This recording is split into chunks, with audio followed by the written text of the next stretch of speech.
ہر قسم کی حمد و ثناء اللہ وحدہ لا شریک ذات کے لیے خاص ہے، اور انگنت بے شمار لا تعداد بے حد و حساب درود و سلام نبی کائنات جناب محمد رسول اللہ صلی اللہ علیہ وآلہ وسلم کی ذات اقدس و اطہر و مطہر پر۔ عزیز بھائیو بزرگو، محترم ساتھیو، 18واں پارہ 23ویں سورت سورہ المؤمنون، اس کی 16 آیات ہم پڑھ چکے ہیں۔ اللہ رب العزت نے ان پچھلی آیات میں انسان کی تخلیق کا ذکر فرمایا، جن پروسیس سے گزر کر انسان اس دنیا میں آتا ہے وہ سارا پروسیس اللہ تعالیٰ نے بیان فرمایا، اور فرمایا اگر آیت 17 ہے وَلَقَدْ خَلَقْنَا فَوْقَكُمْ سَبْعَ طَرَائِقَ، اور بلا شبہ ہم نے تمہارے اوپر 7 آسمان بنائے۔ 7 طرائق، طرائق طریق سے ہے جس کا مطلب ہوتا ہے راستہ۔ یہ فرشتوں کی اور دیگر مخلوقوں کی گزرنے کی گزرگاہ ہے۔ یہ 7 آسمان جو ہیں اس کو یہاں پر طرائقہ سے اللہ نے پکارا۔ بعض جگہ طباقہ فرمایا، ہم طبق بنائے ہیں اوپر نیچے، تو یہاں پر طرائق لفظ استعمال کیا اللہ تعالیٰ نے۔ اور فرمایا وما كنا عن الخلق غافلین، اور ہم ہرگز اپنی تخلیق کی ہوئی چیزوں سے غافل نہیں ہیں۔ جو ہم نے مخلوقات پیدا کی ہیں، آسمان میں ہیں یا زمین میں ہیں، ہم کسی سے غافل نہیں ہیں۔ اللہ تعالیٰ نے پیچھے انسان کی پیدائش کا پروسیس، اس کا زندگی میں دنیا میں زندگی گزارنے کا جو پروسیس ہے وہ بیان فرمایا، اور صاف فرمایا کہ پھر موت بھی آئے گی اس کو، اور پھر دوبارہ زندہ بھی کیا جائے گا۔ اور کافر اس چیز کے انکاری ہیں دوبارہ زندہ کرنے کے، بلکہ بعض مذاہب ایسے ہیں جو اس چیز کے بھی انکاری ہیں کہ یہ اس کام کو کوئی کرنے والا ہے پیچھے ہوگا، یہ خود ساختہ نظام ہے، یہ جو خود بخود سارا سسٹم چل رہا ہے۔ تو اللہ فرماتے ہیں یہ خود بخود نہیں چل رہا، یہ 7 آسمان اوپر جو بنائے گئے ہیں یہ بھی ہم نے پیدا کیے ہیں، ہم نے ان کو تخلیق کیا ہے، بنایا ہے، اور پھر ہم جتنی بھی ہم نے مخلوقات پیدا کی ہم کسی سے غافل بھی نہیں ہیں، ہم ہر چیز کو جانتے ہیں، اور یہ آسمان ہم نے انسان کے فائدے کے لیے بنائے ہیں۔ پھر ہمارے آگے آیت 18 ہے وَأَنزَلْنَا مِنَ السَّمَاءِ مَاءً بِقَدَرٍ، اور ہم اتارتے ہیں آسمان سے پانی کو بقدرٍ، ایک اندازے کے ساتھ جتنی اس کی ضرورت ہوتی ہے، یا یوں کہ ہم نے آسمان سے پانی اتار دیا جتنا اس کی ضرورت تھی اس کے مطابق ہم نے اتار دیا، ایک اندازہ ہم نے مقرر کیا، اس کے مطابق ہم نے اس کو اتار دیا زمین پر۔ زمین پہ جتنا پانی چاہیے تھا اللہ نے پہلے دن سے زمین میں پانی پیدا کر دیا، بنا دیا۔ اب وہی پانی کا ایک سرکل چل رہا ہے، سرکولیشن ہو رہی ہے اس پانی کی، جہاں ضرورت ہوتی ہے وہاں اللہ تعالیٰ بارش برساتے ہیں۔ وہی سمندروں سے اور زمین کے پانی کو اللہ تعالیٰ ہوا کے ذریعے اوپر لے کے جاتے ہیں، اور جہاں کہیں ضرورت ہو وہاں پر اس کو برسا دیتے ہیں، وہ پانی وہاں پہنچ جاتا ہے۔ یہ اللہ کا ایک قائم کیا ہوا سسٹم ہے، جس طرح سورج اور چاند اپنے ایک مدار میں چل رہے ہیں، ہر چیز اپنے ایک مدار میں چل رہی ہے، اسی طرح پانی کا ایک مدار مقرر کیا اللہ تعالیٰ نے۔ جو میرے بھائی سائنس کو سمجھتے ہیں وہ اس چیز کو جانتے ہوں گے کہ یہ پانی جو ہے یہ جو 2 چیزوں کا محلول ہے، آکسیجن اور ہائیڈروجن۔ ہائیڈروجن اور آکسیجن دونوں چیزیں آگ کو جلانے میں مدد دیتی ہیں۔ ہائیڈروجن ایک ایسی گیس ہے جس پہ آگ دور ہو تو بڑک اٹھتی ہے وہ، اور آکسیجن بھی آگ کو جلانے میں مدد دیتی ہے۔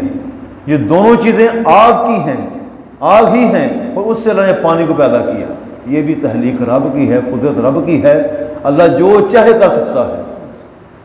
اور پھر اس زمین میں جتنا پانی چاہیے تھا پیدا کر دیا۔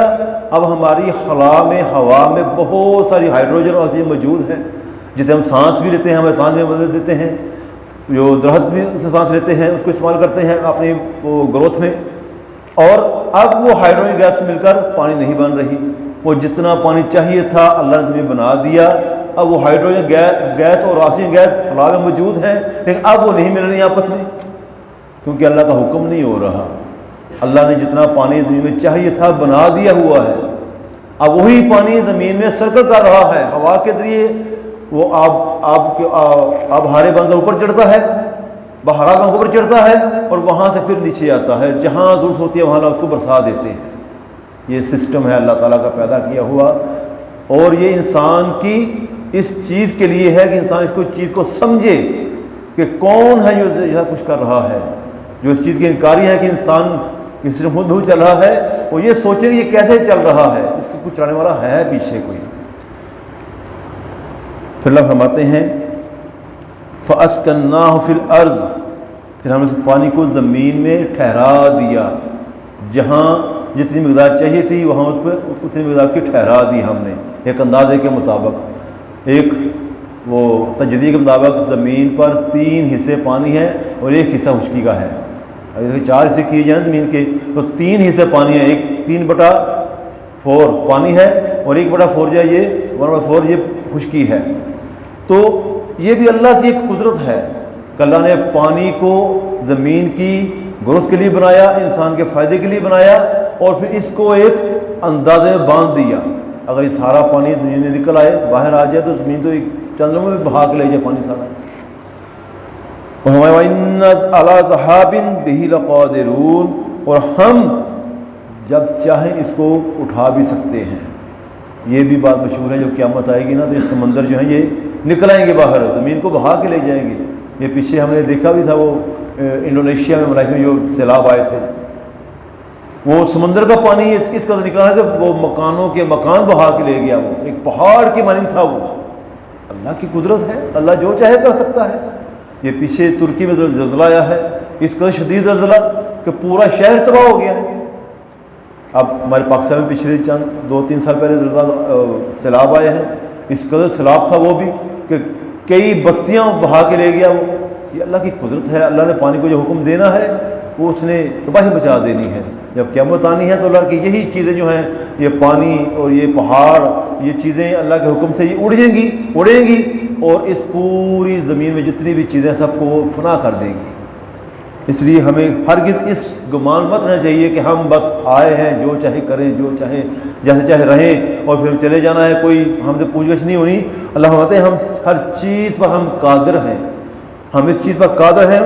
وَإِنَّ عَلَىٰ ذَهَابٍ بِهِ لَقَادِرُونَ، ہم اس کو اٹھانے میں قادر ہیں۔ ذہاب سے ہے، مطلب ہوتا ہے اچکنا، اٹھا لینا، پکڑ کر لینا اس کسی چیز کی۔ تو ہم اس کو پکڑنے میں، اس کو اٹھانے میں، اچکنے میں قادر ہیں۔ اس چیز پر قدرت ہمارے پاس ہے، ہم جو چاہے کر سکتے ہیں۔ اللہ تعالیٰ نے اس قرآن پاک میں انسان کو پیدا کرنے کے بعد اس کے رہنے سہنے کے طریقے بتلائے، اور ساتھ پھر اپنا طور پیش کر کے یہ قدرتیں بتائیں اپنی، کیا انسان اس دنیا میں رہنا ہے تو مجھ سے ڈر کے رہنا ہے۔